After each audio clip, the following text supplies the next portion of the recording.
सभी प्यारे दोस्तों का बहुत बहुत स्वागत है शिवानी मैम हिंदी साहित्य क्लासेस में। कैसे हैं आप सभी। सबसे पहले जो है मैं आप सभी से माफ़ी चाहती हूँ आज लाइव क्लास को लेकर जो नहीं हो पाया। उसका कारण यही है कि मेरा मोबाइल जो है बहुत पुराना है, ठीक है। कुछ सेटिंग जो है मेरे मोबाइल में नहीं है, कुछ ऐप जो होते हैं वो नहीं है मेरे मोबाइल में, ना ही अब ऐप जो डाउनलोड हो पा रहा है। इसी वजह से जो है मैं आप सभी से मना करती थी लाइव क्लास ना लेने के लिए, ठीक है। मैंने कई बार मैसेज भी किया था कि जैसे ही नया मोबाइल ले लूँगी मैं लाइव क्लास लूँगी। और लैपटॉप है मेरे पास, लेकिन लैपटॉप जो है मेरे हस्बैंड सुबह लेके चले जाते हैं और रात को आते हैं 9-10 बजे। तभी जो है मैं 9-10 बजे के बाद ही मैं क्वेश्चन जो है टाइप करती हूँ और सारा जो है मैं PDF बनाती हूँ, ठीक है। तो लैपटॉप मेरे पास नहीं होता है ना। तो बहुत मुझे बुरा लगा आज के लिए, तो आप लोग मुझे माफ़ कर दीजिएगा। और इस बात की आप लोग बिल्कुल फ़िक्र मत करिएगा, लाइव क्लास हो या अपलोडेड क्लास हो, रिकॉर्डेड क्लास हो, क्वेश्चन में कोई कमी नहीं आएगी, ठीक है। इसीलिए मैं टेलीग्राम पे जो है हमेशा अपडेट रहती हूँ आप लोगों के लिए, ताकि मैं वीडियो जो है रिकॉर्डेड डालती हूँ, है ना। कोई भी क्वेश्चन गलत है या कुछ भी भूल चूक से कोई गलती हो जाती है वहाँ पे, तो आप लोग मुझे तुरंत मैसेज करके पूछ लीजिए। मैं वहाँ जो है हमेशा अपडेट रहती हूँ, तुरंत आंसर मैं दूँगी आप सभी का, ठीक है ना। तो चलिए आज की जो क्लास है मैंने सोचा कि मैं रिकॉर्ड करके डाल देती हूँ, क्योंकि बहुत इंपॉर्टेंट है। आप लोगों का पेपर जो है 1 महीने में, मैं 1 महीने का टारगेट तो वैसे भी लेकर चल रही थी, और सुनने में पेपर में भी आप लोगों ने आज देख लिया होगा, यूट्यूब पे भी आप लोगों ने देखा होगा कि 1 महीने के अंदर जो है पेपर आप लोगों का कराया जाएगा, 1 से 1.5 महीने के अंदर, यानी जुलाई के लास्ट वीक में या अगस्त के फर्स्ट वीक में आप मान के चलिए, ठीक है ना। तो 1 से 1.5 महीना जो हम मान करके चलते हैं, और अपना जो है हम रिवीजन उसी हिसाब से करेंगे, क्वेश्चन को उसी हिसाब से सॉल्व करेंगे। वैसे क्वेश्चन मैं आप लोगों को सॉल्व कराऊंगी जो परीक्षा में आप लोगों को डायरेक्ट देखने को मिलेगा। ऐसा नहीं है कि 100 प्रश्न को करा दिया और उसका कोई मतलब नहीं, पेपर में वहाँ से क्वेश्चन फंसे नहीं, ठीक है। ऐसा मेरा बिल्कुल इरादा नहीं होगा, ठीक है ना। मैं पूरी मेहनत पूरी ईमानदारी के साथ जो है सभी क्वेश्चन को सॉल्व कराऊंगी, ज़्यादातर पेपर में आने के चांस होंगे, ठीक है। तो चलिए देख लेते हैं। आज जो है दूसरा प्रैक्टिस सेट है यूनिट 1 से, ठीक है ना। तो पहला क्वेश्चन आप लोग देखेंगे। पहला क्वेश्चन है राजस्थानी हिंदी उपभाषा के संबंध में सत्य कथन बताइए। सत्य कथन बताना है आप सभी को।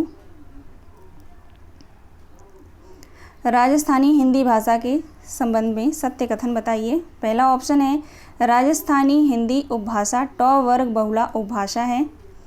ऑप्शन बी है राजस्थानी हिंदी उपभाषा मालवा जनपद और सिंध के कुछ क्षेत्रों तक फैली हुई है। ऑप्शन सी है इसमें पुल्लिंग एक वचन प्रायः अकारांत होते हैं। ऑप्शन डी है इसमें पुल्लिंग और स्त्रीलिंग शब्दों के बहुवचन में अंत में आ, ठीक है, आ का प्रयोग होता है। ऑप्शन ई है राजस्थानी हिंदी उपभाषा के अंतर्गत 3 बोलियां आती हैं। नीचे दिए गए विकल्पों में से सही उत्तर का चयन कीजिए। राइट आंसर इसका क्या होगा? तो इसका राइट आंसर हो जाएगा ऑप्शन, पहला ऑप्शन, ठीक है। ए, बी और डी राइट आंसर होगा, ठीक है। ए बिल्कुल सही है, राजस्थानी हिंदी उपभाषा ट वर्ग बहुला उपभाषा है, ठीक है। ऑप्शन बी देखेंगे राजस्थानी हिंदी उपभाषा मालवा जनपद और सिंध के कुछ क्षेत्रों तक फैली हुई है। और सी जो है गलत हो जाएगा, क्योंकि इसमें जो है पुल्लिंग एक वचन शब्द प्रायः आकारांत होते हैं, आकारांत नहीं होते हैं, ठीक है ना। तो ये गलत हो जाएगा। डी देखेंगे इसमें पुल्लिंग और स्त्रीलिंग शब्दों के बहुवचन में अंत में आ का प्रयोग होता है, ये बिल्कुल सही है, ठीक है। और ई भी यहाँ पे गलत है, right answer A, B, D होगा, ठीक है।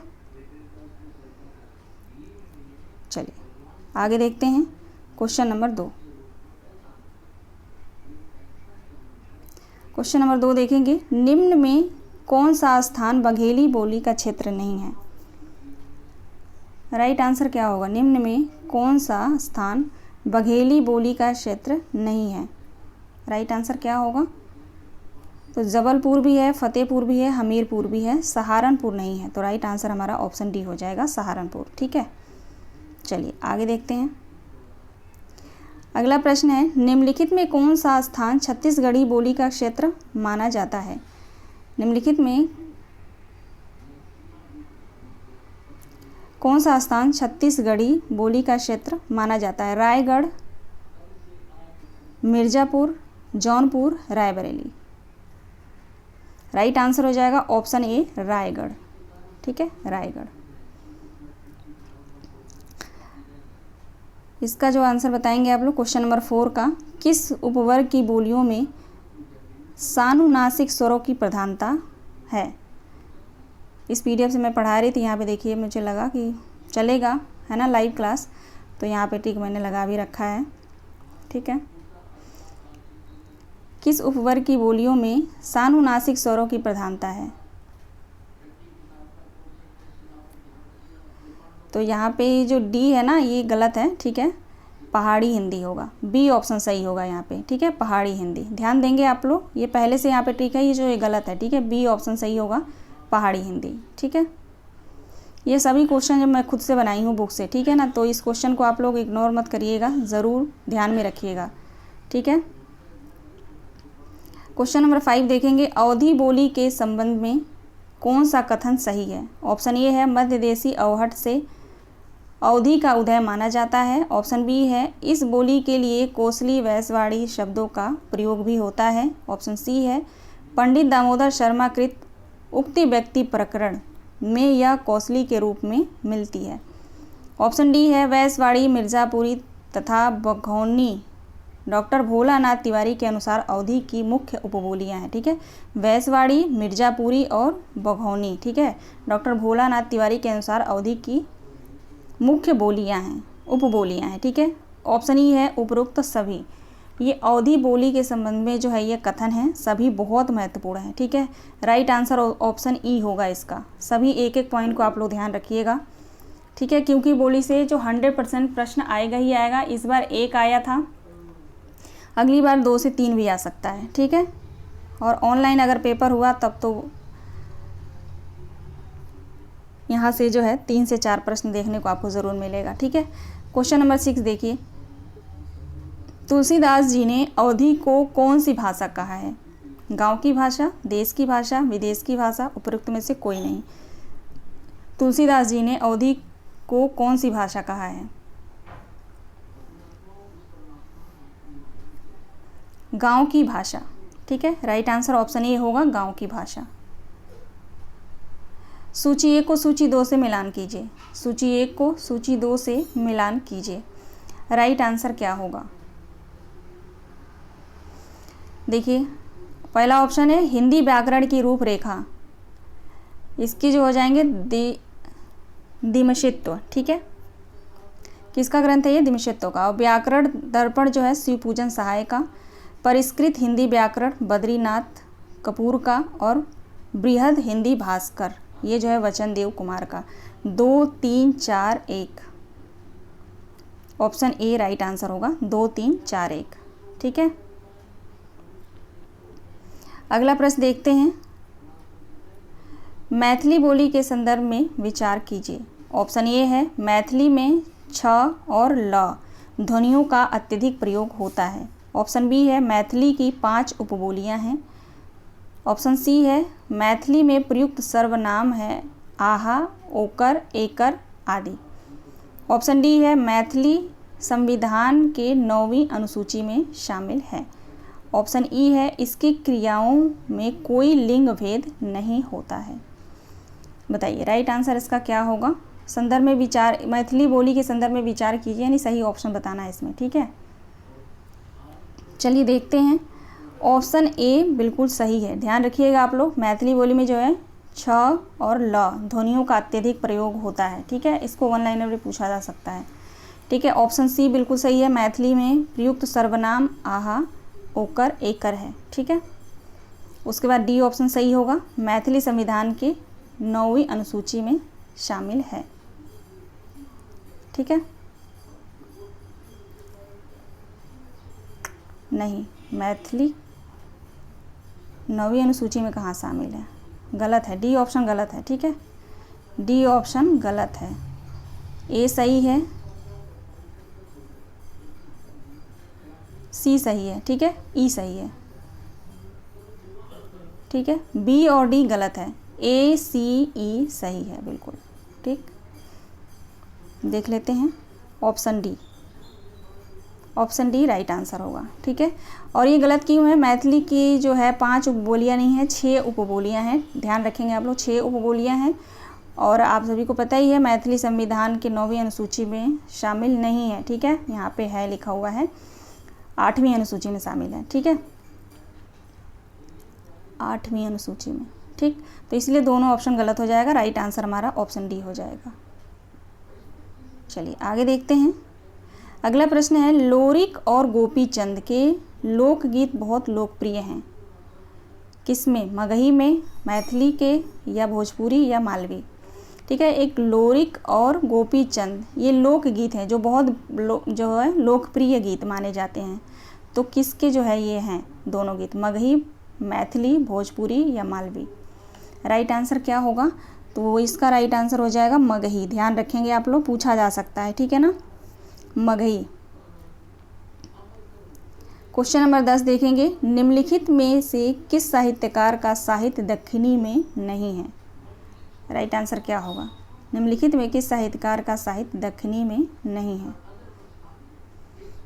अब्दुल रहीम खाने खाना। ठीक है, बाकी सभी का है। सफरुद्दीन बू अली का भी है, मोहम्मद कुली कुतुब शाह का भी है, ख्वाजा बंदा नवाज का भी है। ठीक है, राइट आंसर हमारा ऑप्शन ए हो जाएगा, इनका नहीं है। अगला प्रश्न है, दक्षिणी बोली के सर्वाधिक निकट हैं। दक्षिणी बोली के सर्वाधिक निकट इसमें जो है कौन है? ब्रजभाषा, कौरवी, या कन्नौजी, या बुंदेली। तो कौरवी होगा। ठीक है, दक्षिणी बोली की बात की जाए तो वहाँ कौरवी को आप लोग याद रखिएगा, सबसे निकट है। ठीक है ना। क्वेश्चन नंबर 12 देखेंगे, सजन सकारे जाएंगे नैन मरेंगे रोए, पंक्ति किसकी है? सजन सकारे जाएंगे नैन मरेंगे रोए, यह पंक्ति किसकी है?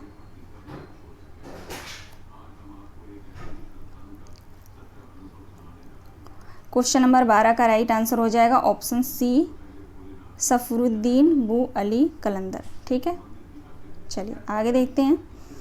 अगला प्रश्न है, मुल्ला वजही कृत शबरस में गद्य है व्यंग्यात्मक, ललित, तुलनात्मक, या पद्यात्मक?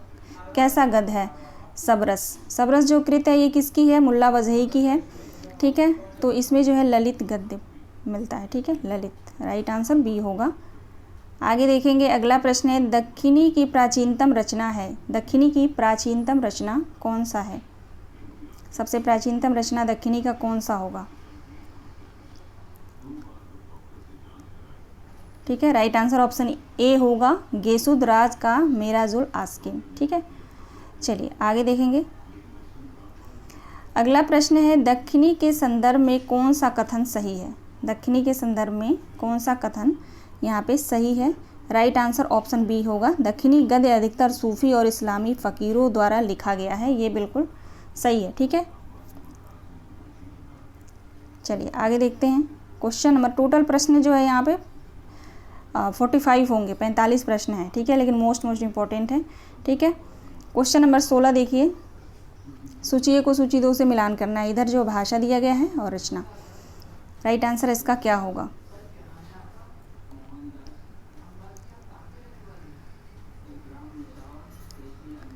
चलिए देख लेते हैं।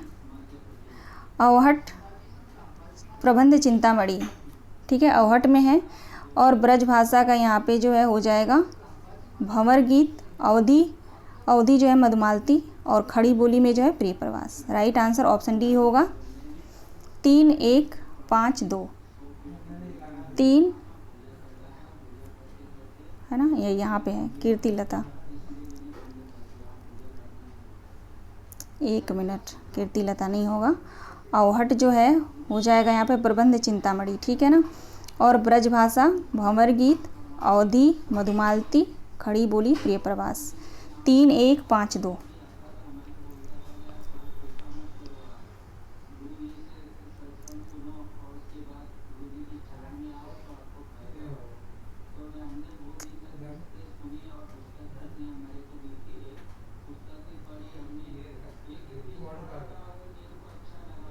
एक मिनट रुक जाइए, तो ऑप्शन मुझे यहाँ पे गलत लग रहा है।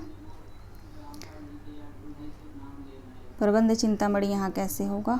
कीर्ति लता होगा, है ना। भंवर गीत, मधुमालती और प्रिय प्रवास, खड़ी बोली जो है प्रिय प्रवास में। ठीक है, राइट आंसर ऑप्शन डी होगा। 3 1 5 2, ठीक है, 3 1 5 2, ठीक है। चलिए आगे देखते हैं। अगला प्रश्न है, निम्नलिखित बोलियों को उनके क्षेत्र के साथ सुमेलित कीजिए। निम्नलिखित बोलियों को उनके क्षेत्र के साथ सुमेलित कीजिए। कौन सी बोली जो है किस क्षेत्र में बोली जाती है, चलिए देख लेते हैं। खड़ी बोली जो है सुल्तानपुर, ठीक है, खड़ी बोली सुल्तानपुर। ब्रज भाषा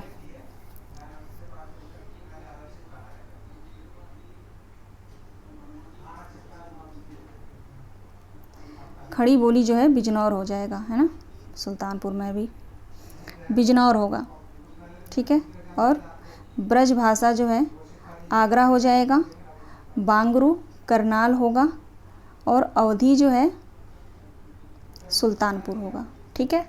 ये राइट आंसर है, ऑप्शन बी राइट आंसर है। 4 3 5 2, ठीक है ना, 4 3 5 2, ठीक है। चलिए आगे देखते हैं, ठीक है, ऑप्शन बी सही होगा। अगला प्रश्न देखेंगे। अगला प्रश्न है, संस्कृत का कोई भी शब्द मनचाहे ढंग से तोड़ मड़ोड़ कर तद्भव नहीं बनाया जा सकता। उपयुक्त विचार किस विद्वान का है? यह विचार किस विद्वान का है? तो ऑप्शन ए राइट आंसर होगा, रामविलास शर्मा का।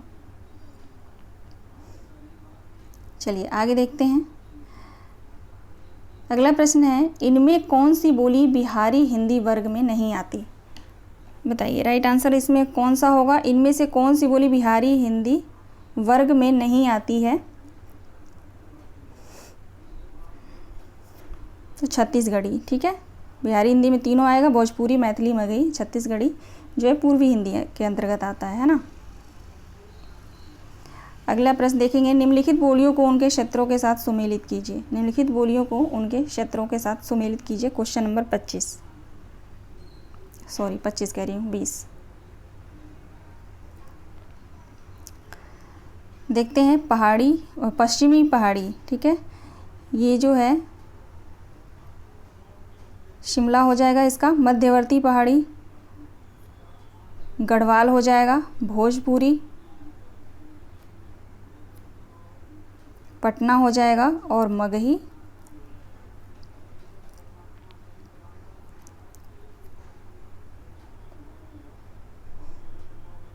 एक मिनट रुक जाइए, तो पश्चिमी पहाड़ी का यहाँ पे तीसरा हो जाएगा शिमला में, और मध्यवर्ती पहाड़ी गढ़वाल, ठीक है।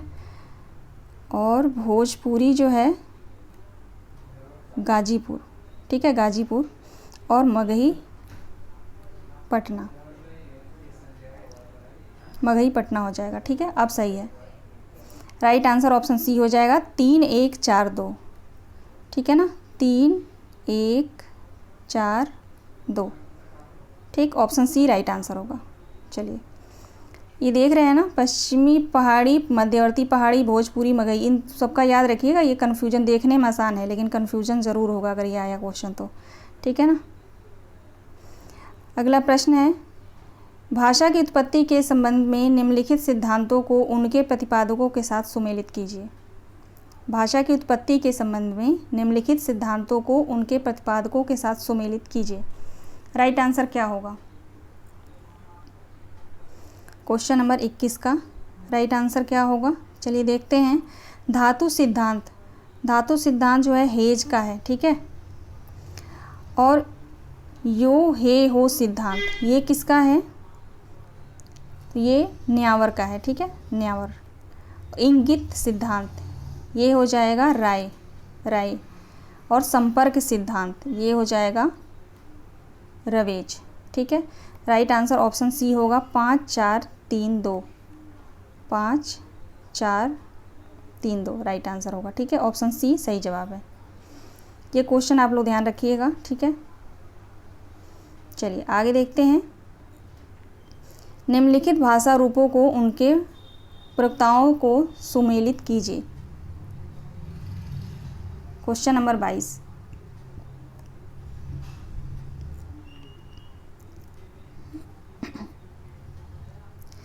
दक्षिणी का हो जाएगा कुतुब शाह, ठीक है। दक्षिणी का हो जाएगा कुतुब शाह, और कौशली का दामोदर यहाँ पे पंडित होगा, दामोदर पंडित, ठीक है। ब्रजबुली का हो जाएगा यहाँ पे शंकर देव अवतरे, और संध्या भाषा जो है सरहापाद का हो जाएगा, ठीक। राइट आंसर ऑप्शन बी हो जाएगा 2 1 4 3। अब मैं यहाँ पे रिकॉर्ड तो कर रही हूँ, लेकिन मेरा बार बार माइंड जो है लाइव क्लास पे जा रहा है, ठीक है। मैंने सोचा था हो जाएगा, लेकिन क्या ही बताऊँ मैं। क्वेश्चन नंबर 23 देखेंगे, क्रिया के संबंध में निम्नलिखित तथ्य हैं। इसका राइट आंसर होगा ऑप्शन सी 2 3 5, ठीक है। 2 3 5 राइट आंसर होगा। देख लेते हैं, जो क्रियाएं वाक्य के अंत में रहकर वाक्य को समाप्त करती हैं वे समापिका क्रियाएं कहलाती हैं, सही है। तीसरा देखेंगे, जिस शब्द के प्रयोग द्वारा किसी वस्तु के विषय में विधान किया जाता है उसे क्रिया कहते हैं, सही है।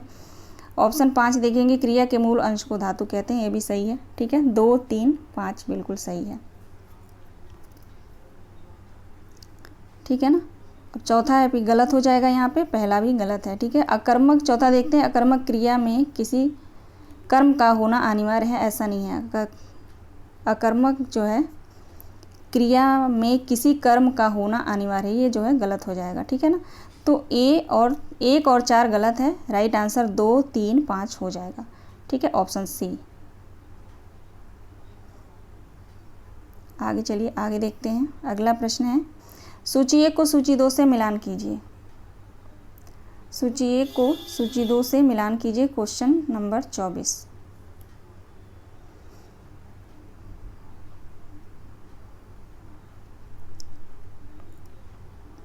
इसका राइट आंसर ऑप्शन डी हो जाएगा 3 1 2 4, ठीक है। 3 1 2 4 तत्पुरुष शिवालय जो है तत्पुरुष समास होगा, और द्वंद्व समास लौ कुश हो जाएगा, ठीक है। अभिभाव अतामती हो जाएगा, और बहुब्रीहि जो है चक्रपाणी, ठीक है। तो आसान प्रश्न है, डी ऑप्शन सही होगा।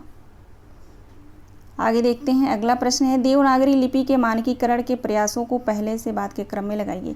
इसमें से 3 से 4 से 5 प्रश्न जो है PYQ के हैं, जो मोस्ट इम्पॉर्टेंट हैं, उसका रिपीट होना जो मुझे लगा रिपीट हो सकता है, ठीक है। तो उन प्रश्नों को मैंने लिया है। क्वेश्चन नंबर 25 का राइट आंसर हो जाएगा ऑप्शन बी 2 4 3 5 1।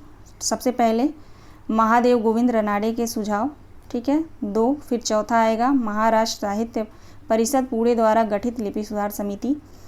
उसके बाद तीसरा आएगा काका कलेरकर की अध्यक्षता में गठित सुधार समिति। उसके बाद 5वां आएगा आचार्य नरेंद्र देव की अध्यक्षता में गठित परिषद। उसके बाद लास्ट में जो है एक आएगा राधा कृष्णन की अध्यक्षता में गठित परिषद, ठीक है। तो इसको क्रम में आप लोग याद रखिएगा, ठीक है, क्रम में लिख लीजिएगा, याद रहना चाहिए, रिपीट हो सकता है प्रश्न, ये मुझे ऐसा लगता है। आगे देखते हैं अगला प्रश्न। नीचे 2 कथन दिए गए हैं, कथन पढ़ते हैं, देखते हैं। पहला कथन है, बघेली बोली के अन्य 2 नाम लारिया और खलाती भी है, ठीक है। कथन दूसरा है, डॉक्टर उदय नारायण तिवारी के अनुसार अवधी, बघेली और छत्तीसगढ़ी में बहुत कम अंतर है, ठीक है। नीचे दिए गए विकल्पों में से सही उत्तर का चयन करना है। क्वेश्चन नंबर 26 का राइट आंसर ऑप्शन डी हो जाएगा, ठीक है। बघेली बोली के अन्य 2 नाम लारिया और खलाटी नहीं है, शायद छत्तीसगढ़ी के है ना, लारिया और खलाटी है ना। तो कथन 1 तो गलत ही है, कथन 2 सही है, ठीक है। कथन ए असत्य है, लेकिन कथन 2 सत्य है, तो राइट आंसर ऑप्शन डी होगा, ठीक है। चलिए आगे देखते हैं। आगरा की बोली क्षेत्र कौन सा है? आगरा की बोली क्षेत्र आप सभी को बताना है। राइट आंसर क्वेश्चन नंबर 27 का सी हो जाएगा, ब्रज। आगे देखते हैं question number 28। Doctor Suniti Kumar Chatterjee के अनुसार पूर्वी हिंदी आधुनिक भारतीय आर्य भाषाओं के किस वर्ग में आती है? उदिच, प्रतीच, मध्यदेशी या प्राच्य? डॉक्टर सुनीति कुमार चटर्जी के अनुसार पूर्वी हिंदी आधुनिक भारतीय आर्य भाषाओं के किस वर्ग में आती है? तो प्राच्य में, ठीक है। इसको भी थोड़ा आप लोग देख लीजिएगा, उदिच, प्रतीच, मध्यदेशी, प्राच्य, ठीक है ना। यहाँ से क्वेश्चन जो है अभी विगत वर्षों में मैंने बहुत कम देखा है, तो क्या पता अचानक ये प्रश्न बनाएंगे। अभी जो है प्रश्न जो दोबारा पेपर होगा ना, तो वो जो भी पेपर बनाएगा वो इतना रिलैक्स होकर वो नहीं बना सकते हैं, ठीक है। थोड़ा सा वो कहीं से भी, जहाँ से भी पेज पलटेंगे, मुझे लगता है वहाँ से वो प्रश्न को उठा लेंगे। ठीक है, तो बहुत डिफ़िकल्ट मुझे लग रहा है कि इस बार अगर ऑनलाइन हुआ ना तो डिफ़िकल्ट पेपर आएगा। ऑफलाइन हुआ तो थोड़ा लिमिट में रहेगा, अगर ऑनलाइन हुआ तो, अगर जल्दी पेपर कराने की सोच रहे हैं तो मुझे लग रहा है कि ऑनलाइन ही करवाएंगे, है ना।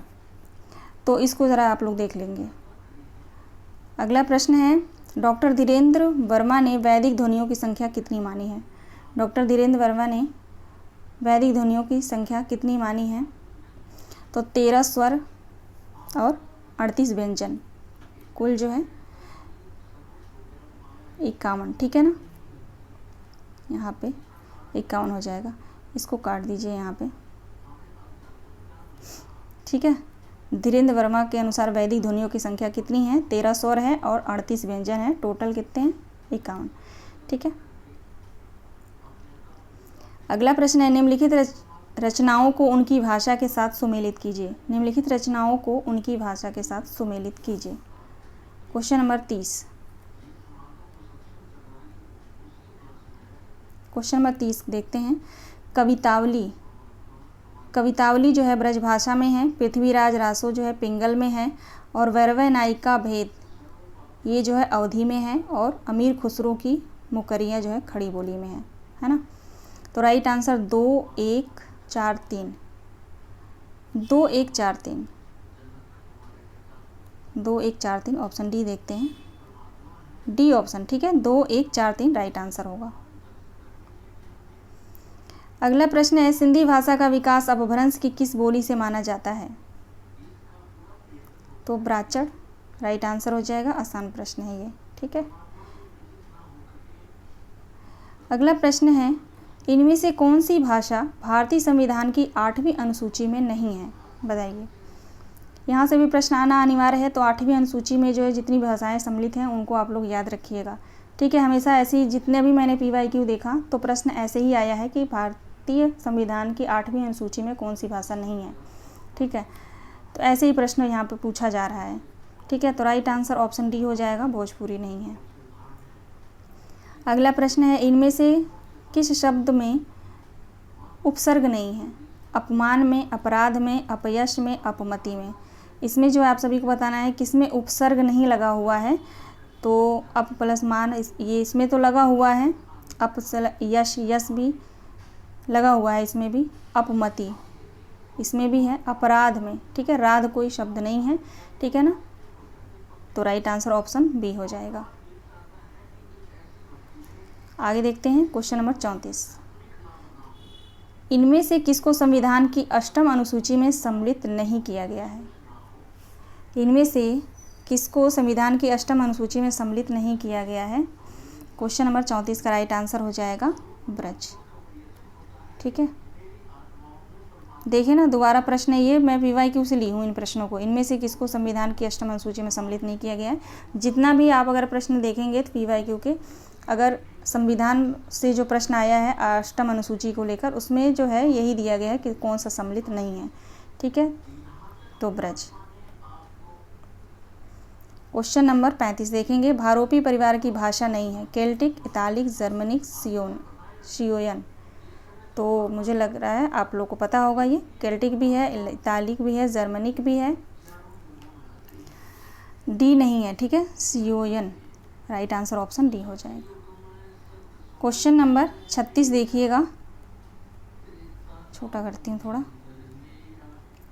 क्वेश्चन नंबर 36, निम्नलिखित भाषाओं को विकास के उनके क्रम में व्यवस्थित कीजिए। निम्नलिखित भाषाओं को विकास के उनके क्रम में व्यवस्थित कीजिए। राइट आंसर क्या होगा? ऑप्शन ए राइट आंसर हो जाएगा, 1 3 2 4। ठीक है, सबसे पहले प्राचीन संस्कृत है ना, उसके बाद लौकिक आएगा, फिर सौर सेनी, लास्ट में पश्चिमी हिंदी। ठीक है, तो राइट आंसर ऑप्शन ए हो जाएगा। आगे देखते हैं क्वेश्चन नंबर 37। सूची ए को सूची 2 से मिलान करना है। राजस्थानी, मालवी, पश्चिमी हिंदी जो है कन्नौजी, पूर्वी हिंदी जो है छत्तीसगढ़ी, और बिहारी हिंदी भोजपुरी। आसान है ये। क्वेश्चन नंबर 37 का राइट आंसर ऑप्शन ए हो जाएगा। आगे देखिए, अगला प्रश्न है, राजभाषा आयोग 1955 के अनुसार निम्नलिखित सुझाव दिए गए हैं। इसका राइट आंसर बताना है क्या होगा। इसमें पहला सही होगा, दूसरा सही होगा और चौथा सही होगा। ठीक है, हिंदी सर्वाधिक बोली और समझी जाने वाली भाषा है, यही सारे भारत का एक माध्यम हो। ठीक है, दूसरा है 14 वर्ष की उम्र तक भारत के प्रत्येक विद्यार्थी को हिंदी का ज्ञान करा देना चाहिए। चौथा है उच्च न्यायालयों में क्षेत्रीय भाषाओं का व्यवहार होना चाहिए। ठीक है, तो 1 2 4 राइट आंसर हो जाएगा ऑप्शन बी 1 2 4। ठीक है, आगे देखते हैं। अगला प्रश्न है संविधान के अनुच्छेद 343 में संघ की राजभाषा के बारे में निम्नलिखित में से कौन सा प्रावधान किए गए हैं। इसका राइट आंसर ऑप्शन बी हो जाएगा केवल 1 और 2। संघ की राजभाषा हिंदी और लिपि जो है देवनागरी होगी। ठीक है, और दूसरा सही होगा प्रशासकीय प्रयोजनों के लिए भारतीय अंकों का अंतर्राष्ट्रीय रूप मान्य होगा। ठीक, तो 1 2 राइट आंसर हो जाएगा। क्वेश्चन नंबर 40 देखिए। कामता प्रसाद गुरु के अनुसार निम्नलिखित का हिंदी भाषा की उत्पत्ति के अनुसार सही क्रम क्या होगा। कामता प्रसाद गुरु के अनुसार जो है हिंदी भाषा की उत्पत्ति के अनुसार सही क्रम पूछा जा रहा है यहाँ पे क्वेश्चन नंबर 40। तो राइट आंसर यहाँ पे सौरसेनी पहले, फिर नागर अपभ्रंश, फिर जो है पश्चिमी हिंदी, फिर वर्तमान हिंदी, बिल्कुल क्रम में है। तो 1 2 3 4 राइट आंसर हो जाएगा ऑप्शन ए। आगे देखते हैं। अगला प्रश्न है सूची 1 को सूची 2 से मिलान कीजिए। Question number 41। राजभाषा आयोग 1955, राष्ट्रपति आयोग 1960, राजभाषा अधिनियम 1963 और राजभाषा नियम 1976। ठीक है, तो ये मोस्ट इंपॉर्टेंट प्रश्न है, इसको भी आप लोग याद रखिएगा, रिपीट होता है। ठीक है, इतनी बार रिपीट हो गया है ये प्रश्न कि मुझे लगता है आप लोगों को प्रकाशन वर्ष बिल्कुल याद होगा। ठीक है, अगला प्रश्न है निम्नलिखित में कौन सी भाषा शामी भाषाओं में शामिल नहीं है। ठीक है, निम्नलिखित में कौन सी भाषा शामी भाषाओं में शामिल नहीं है।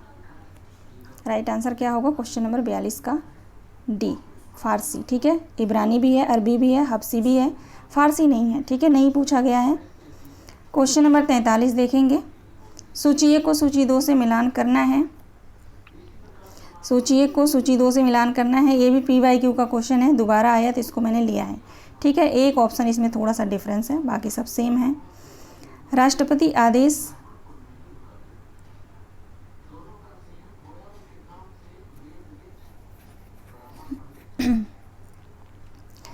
ठीक है, इसका 1955 हो जाएगा। और संसद की राजभाषा समिति का सुझाव 1959 होगा। और राजभाषा अधिनियम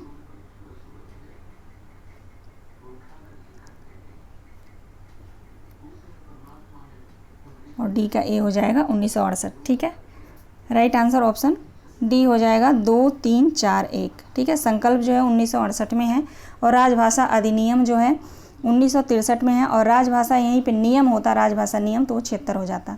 ठीक है, और राजभाषा समिति का सुझाव जो है 1959 में, राष्ट्रपति आदेश 1955। ठीक, तो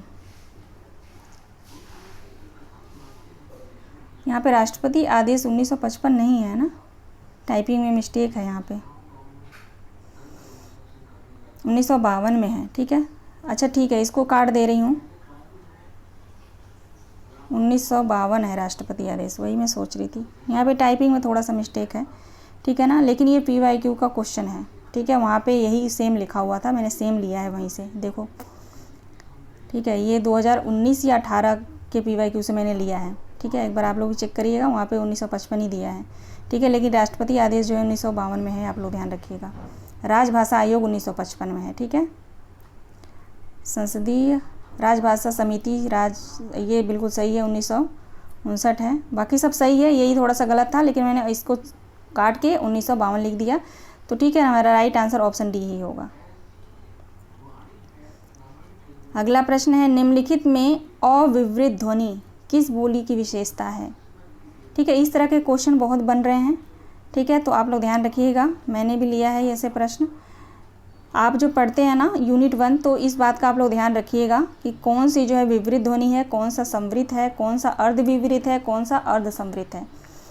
ठीक है, ये जो ब्रज है, अवधी, कौरवी, भोजपुरी, ये चार, ये भोजपुरी जो अर्ध विपरीत है। ठीक है, भोजपुरी और अवधी, कौरवी, ठीक है, भोजपुरी और कौरवी मेरे ख्याल से अर्ध विपरीत है। ठीक है, इसको भी आप लोग थोड़ा देख लीजिएगा, ध्यान रखिएगा, क्योंकि प्रश्न यहाँ से आएगा तो गलत नहीं होना चाहिए।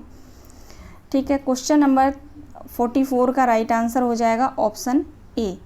ठीक है, ब्रजभाषा। और अवधि जो है असंवृत ध्वनि है। ठीक है,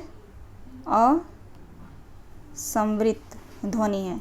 ठीक है, ये आप लोग ध्यान रखिएगा, अवधि। और कौरवी और भोजपुरी जो है अर्ध विपरीत ध्वनि है। एक बार आप लोग इसको चेक कर लीजिएगा। ठीक है, याद रखेंगे आप लोग।